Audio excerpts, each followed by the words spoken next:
Bienvenidos a Más Salud en tus Manos. Mi nombre es Paola López y para mí es un gusto poderlos acompañar en este espacio en el cual todos aprendemos sobre bienestar, sobre prevención, sobre cómo cuidarnos y evitar enfermedades que pueden ser realmente graves, que cambian la dinámica no solo de vida de una persona, sino de todo su entorno, de su familia, de sus amigos. Y hoy el protagonista de este programa es el cáncer de pulmón, porque representa la segunda causa de muerte por cánceres en Colombia. En 2020, por ejemplo, 6.000 personas fallecieron por esta enfermedad. El 85% de los casos que se detectan ya están en un nivel avanzado, según el Ministerio de Salud y Protección Social. El cáncer de pulmón está priorizado en Colombia y es una enfermedad de alto costo. Hoy, por supuesto, queremos también conocer sus opiniones, sus temas, sus comentarios, eso que quieren saber sobre su propia salud. Y los comentarios los recibimos también en las publicaciones que hacemos en Instagram, @redmastv. Ahí ubican Más Salud en tus Manos. Y por supuesto estamos atentos a responderles aquí en nuestro programa. También de paso, recordarles que tenemos varios capítulos muy interesantes y a manera de consulta los pueden ubicar en nuestro canal de YouTube. Así que bienvenidos. El cáncer de pulmón produce más de 60.000 muertes cada año en Latinoamérica. Colombia es el cuarto país de la región con más casos en este tipo de cáncer. Alrededor de 6.000 pacientes fallecieron en el 2020. Cerca del 85% de los casos detectados se encuentran en estado avanzado, lo que complica el tratamiento para estas personas. El cáncer de pulmón afecta principalmente a individuos de avanzada edad. Según la OMS, la mayoría de personas diagnosticadas con cáncer de pulmón tienen 65 años o más. El tabaco es uno de los principales factores de riesgo en esta enfermedad. A causa de la pandemia, se ha determinado que los fumadores tienen mayor riesgo de desarrollar una forma severa de COVID-19 y morir a causa de esta infección.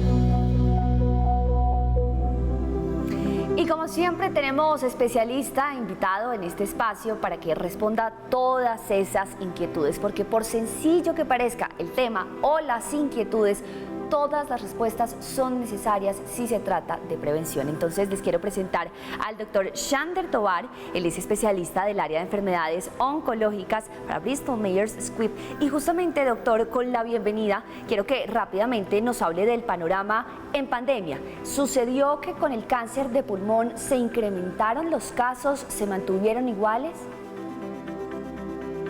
Muchas gracias, Paola, por la invitación. Es un gusto poder estar acá el día de hoy con ustedes.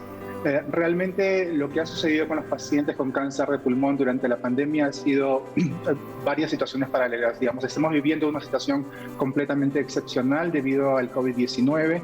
Esto en muchos casos ha saturado los sistemas de salud y ha provocado que muchos de los pacientes que están en un proceso posiblemente sea de diagnóstico, seguimiento o tratamiento, se hayan podido ver impactados debido al retraso, sea de sus citas o retraso de las programaciones producto de la saturación del sistema de salud. Los casos de cáncer de pulmón no se han incrementado en un número del diagnóstico, pero sabemos que se mantienen producto de la incidencia de la enfermedad debido a la exposición de los factores de riesgo que tenemos actualmente ya detectados en el país. Doctor, y teniendo en cuenta, por ejemplo, que el COVID-19 es un virus relacionado con las vías respiratorias y teniendo en cuenta también que hemos conocido que cuando se supera el COVID-19 se habla de otras enfermedades de salud mental, se habla, por ejemplo, de enfermedades del sueño, enfermedades, por ejemplo, que tienen que ver con el olfato, incluso con el equilibrio, con situaciones motrices. ¿Podríamos anticiparnos a que una de las secuelas del COVID-19 podría ser este tipo de cáncer o es muy temprano para dar este tipo de ideas? Digamos, todos los procesos inflamatorios crónicos generan degeneración a nivel del epitelio de la mucosa de cáncer de pulmón. Estos agentes o estos procesos inflamatorios crónicos pueden generar degeneración de las células y esta degeneración a largo plazo puede producir incluso cáncer de pulmón. Se conoce algunas patologías como puede ser la tuberculosis, la enfermedad pulmonar obstructiva crónica o la neumonitis intersticial crónica que incrementan el riesgo en algunos pacientes que no tienen predisposición a las neoplasias a poder padecer cáncer de pulmón producto de estos procesos inflamatorios crónicos, con lo cual es posible prever que puedan asociarse algunas complicaciones o secuelas del COVID para el desarrollo de cáncer de pulmón en algunos pacientes. O sea que la hipótesis sí existe y puede ser validada en un futuro próximo. Correcto, en estos momentos posiblemente sea muy temprano para poder asociarlo, pero podría existir algún riesgo a futuro relacionado a las enfermedades pulmonares crónicas, producto de secuelas del COVID, que puedan generar cáncer de pulmón en algunos pacientes. Doctor, algo que nos sorprendió mucho del COVID-19 es que ataca diferente a cada ser que lo padece. Es decir, algunas personas que considerábamos muy sanas, que hacían ejercicio, que nunca fumaban, por ejemplo, supimos que les dio el COVID muy duro. Y otras personas que quizá con edades avanzadas, quizá con problemas de otro tipo pulmonares, pasaron el COVID con tranquilidad, más bien. Entonces, esta situación del cáncer de pulmón, si bien tiene un diagnóstico, si bien tiene un proceso, también podría estar afectándonos así, sin digamos que avisarnos y cuando uno se siente supuestamente saludable.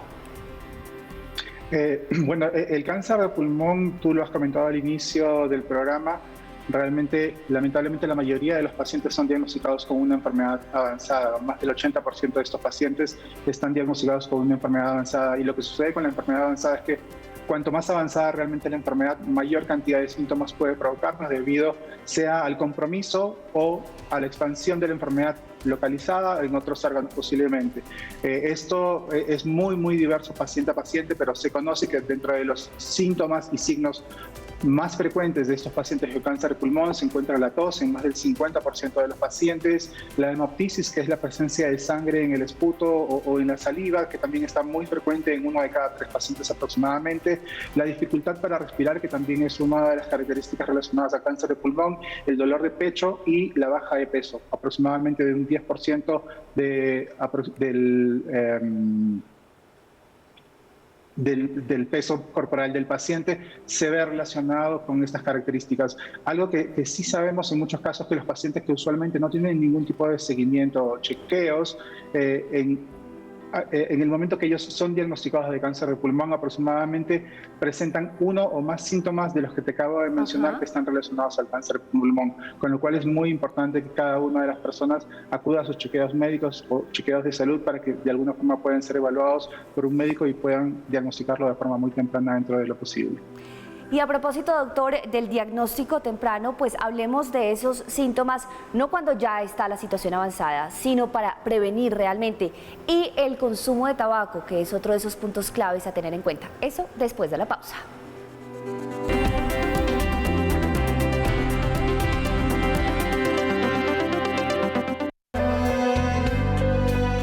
El cáncer de pulmón puede afectar a cualquier persona, sin embargo, hay algunos factores que aumentan el riesgo de padecerlo. Fumar causa 9 de cada 10 casos de cáncer de pulmón. Empezar a fumar a temprana edad y la cantidad de cigarrillos al día aumenta la probabilidad de este tipo de cáncer. Se habla de fumador pasivo, aquellas personas que conviven o están cerca de un fumador y por ende inhalan el humo del cigarrillo. Ellos también están expuestos a los agentes cancerígenos, aunque en cantidades más pequeñas. Estar expuesto al asbesto, arsénico, níquel, entre otros, pueden aumentar la posibilidad de generar este tipo de cáncer. La contaminación del aire, sobre todo en lugares cercanos a carreteras con mucho tráfico, parecen aumentar el riesgo del cáncer de pulmón.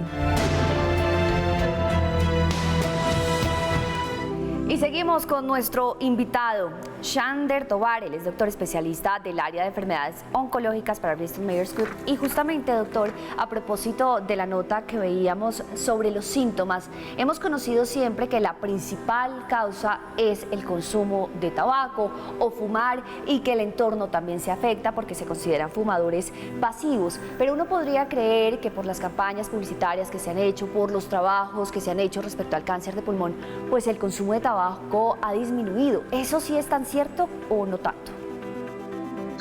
Realmente ha habido cambios en el modo de consumo del tabaco, en el sentido de que posiblemente los varones han ido disminuyendo el consumo a lo largo del tiempo debido justamente a las campañas de prevención relacionadas al cáncer de pulmón y la asociación que ya está altamente asociada respecto al consumo del tabaco y cáncer de pulmón, pero a nivel de las mujeres se ha visto un incremento respecto al consumo del tabaco, lo cual también ha incrementado el riesgo de las mujeres en padecer este tipo de cáncer de pulmón.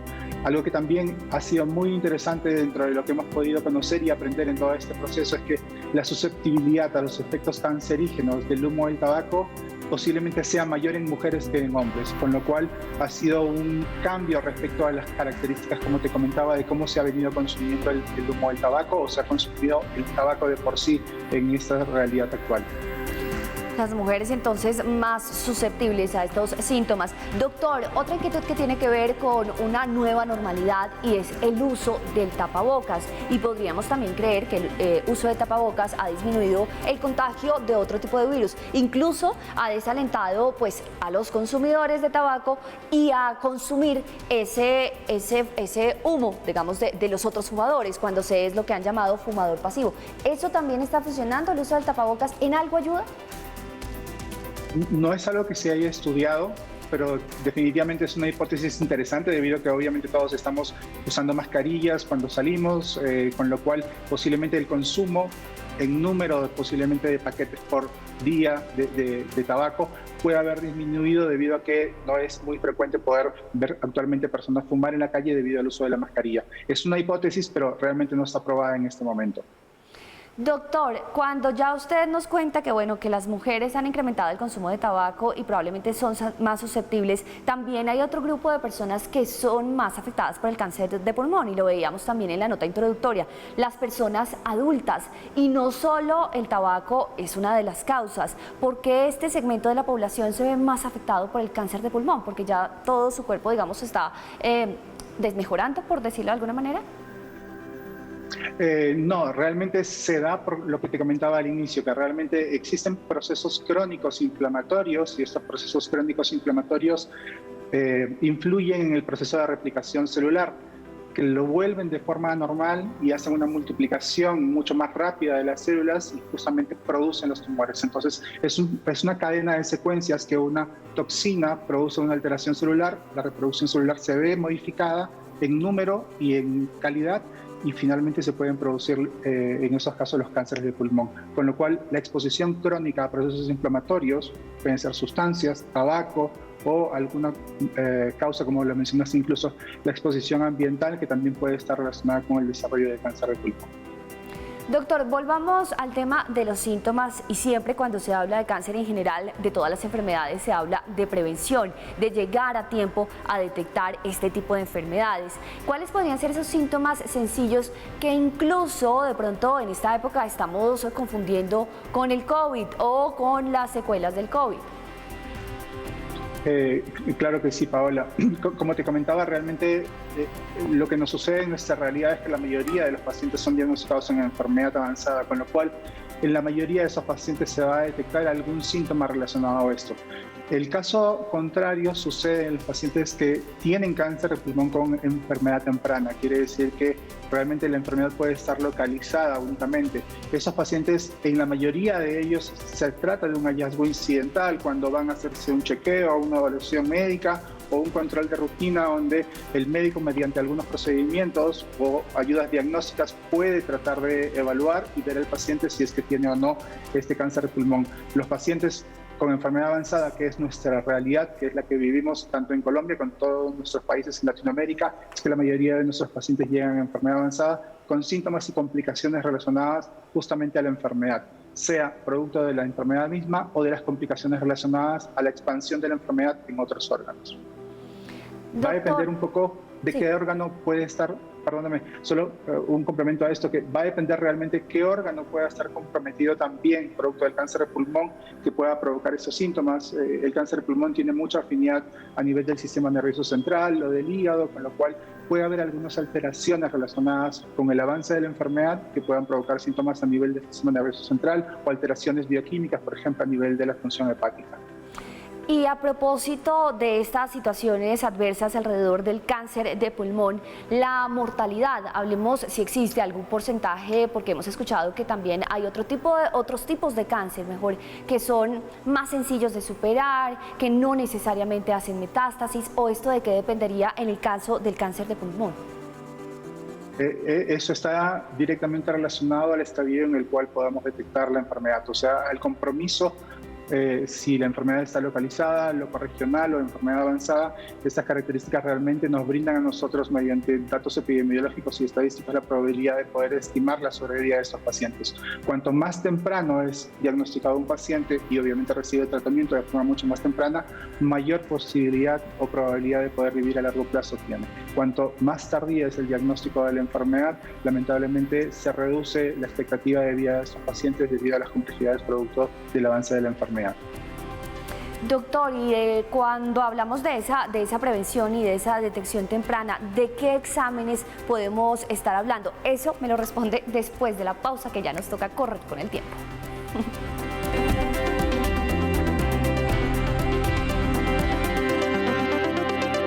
Seguimos en Más Salud en tus Manos. Hoy estamos hablando del cáncer de pulmón, porque realmente las cifras no son alentadoras, pese a la campaña y pese que a veces tenemos en el imaginario que el consumo de tabaco ya no tiene muchos espacios, ya está prohibido en muchos lugares, pero el consumo del tabaco no es la única causa. Seguimos con nuestro invitado, el doctor Shander Tovar, especialista del área de enfermedades oncológicas para Bristol Myers Squibb. Y doctor, la pregunta es respecto a los exámenes, porque si se insiste entonces en una detección temprana, uno pues podría tener algún síntoma mínimo que podría estar confundiendo con otras enfermedades. ¿Qué examen indica el cáncer de pulmón con precisión? Muchas gracias, Paola, por la pregunta. Creo que lo primero que tenemos que tener en consideración acá es que todo paciente que tiene algún síntoma relacionado de los que acabo de mencionar al inicio, es importante que acuda a su médico para que el profesional de la salud pueda realmente generar una evaluación exhaustiva y pueda recomendar algunos procedimientos que puedan ser necesarios, sea para descartar o confirmar esta enfermedad. Lo que conocemos y se ha evidenciado hasta este momento, que realmente como método de screening ideal a nivel global, el gold estándar es la tomografía de baja radiación. Es un método sensible y específico que nos ayuda realmente a detectar esta enfermedad, pero conocemos y sabemos de que no necesariamente todas las instituciones de salud o todos los niveles de salud pueden tener este tipo de equipamiento, con lo cual al menos una radiografía de tórax nos puede ayudar a conocer a nivel macro si es que existe o no la presencia de algún nódulo, alguna masa o alguna sospecha en la imagen que realmente nos permita o nos derive realmente a otro especialista para tener que hacer otros métodos complementarios, sea para confirmar o diagnosticar la enfermedad. Pero el gold estándar en este momento que se recomienda es poder al menos tener una tomografía de baja radiación, ya que tiene alta sensibilidad y especificidad para poder detectar lesiones a nivel de la masa pulmonar. Y cuando hablamos de lo que se debe evitar, doctor, entonces uno dice, listo, no, yo no fumo, perfecto, no voy a tener problema. No, tampoco estoy cerca de un fumador, perfecto, no voy a tener problema. Pero la contaminación ambiental, eso sí nos afecta realmente a todos y de tal manera que podríamos hablar de un posible cáncer de pulmón por esta causa.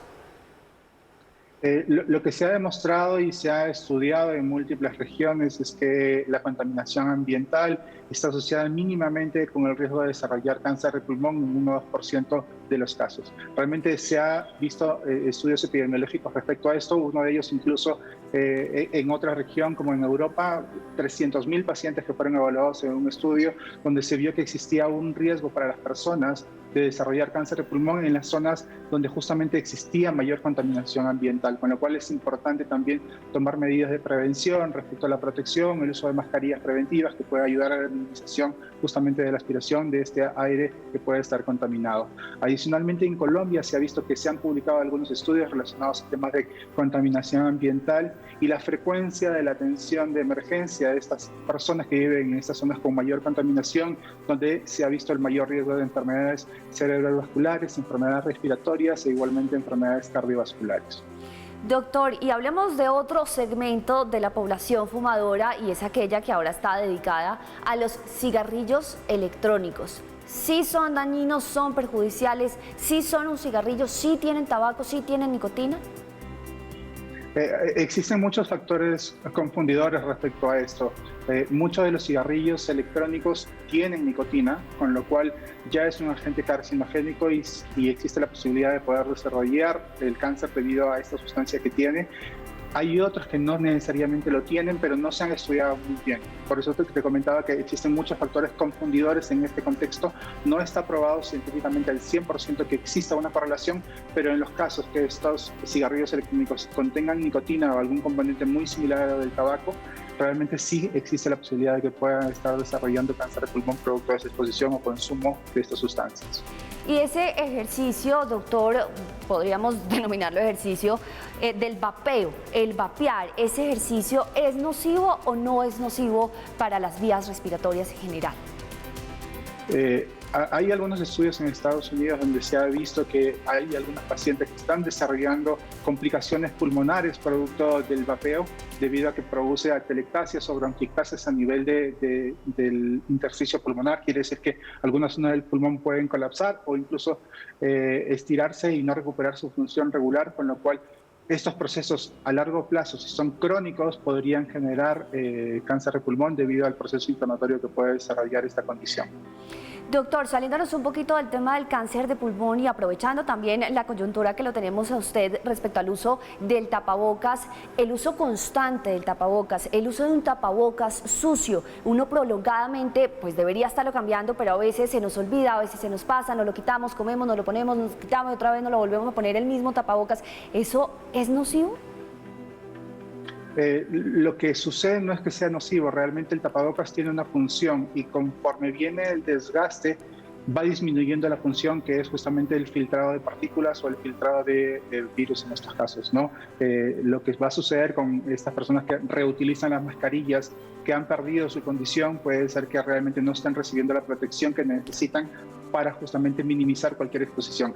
Dependiendo cuál sea el uso de la mascarilla, hay mascarillas que se usan producto de la exposición ambiental o producto, perdón, de la exposición laboral, con lo cual es importante que sobre todo estas personas sí tengan unas mascarillas adecuadas y propias y con la vigencia de uso que debe ser adecuada justamente para minimizar la exposición a las sustancias carcinogénicas y evitar los factores de riesgo asociados a esto. Wow, doctora, hay que tener entonces también cuidado con el tapabocas y el ejercicio con tapabocas, porque cuando usted sale de pronto a trotar y tiene su tapabocas, siempre llegan esas historias, ay, un primo estaba trotando y entonces uno como que se asusta. ¿Es malo hacer ejercicio con tapabocas? No hay ninguna restricción, realmente el tapabocas lo que filtra realmente es la posibilidad de poder aspirar algún tipo de virus o bacteria que realmente nos pueda contaminar. En esos casos hay mascarillas incluso para poder hacer ejercicio que tienen una protección distinta o unas características distintas que pueden ayudar a las personas realmente a poder hacer ejercicio, porque hay mascarillas de tela, hay de triple capa, están haciendo 95 y otras con mayor protección. Incluso va a depender realmente el tipo de mascarilla que se pueda utilizar para poder hacer ejercicio, para que puedan tener alguna característica, pero no es producto de la mascarilla, porque la mascarilla nos permite mantener una oxigenación normal en nuestro organismo sin ningún problema. O sea que eso de que dicen, no, es que usted está respirando lo mismo que debería evacuar, eso no es tan cierto. Sí, la oxigenación, que es lo principal para nosotros, es justamente el mecanismo que nos permite la mascarilla. Filtra realmente las partículas hacia afuera, pero uno puede realmente respirar el oxígeno que necesita en el organismo para poder hacer nuestra actividad regular. La mascarilla no nos impide o no nos restringe la difusión de oxígeno a nivel de nuestro organismo. Pues doctor, el tiempo se nos ha agotado. Muchísimas gracias por compartir estas inquietudes que teníamos sobre el cáncer de pulmón y temas varios relacionados con nuestra nueva realidad. Leonardo Tovar, especialista del área de enfermedades oncológicas para Bristol Myers Squibb. Muchísimas gracias por su tiempo. Muchas gracias a ti, Paola. Y la invitación para ustedes es que nos sigan acompañando en este espacio de Más Salud en tus Manos, esta posibilidad que tenemos para ustedes para conversar con especialistas sobre todos los temas relacionados con nuestra salud y bienestar. ¿Tapabocas? Sí, hay que usarlo. Seguimos lavándonos las manos y seguimos previniendo el contagio del COVID-19.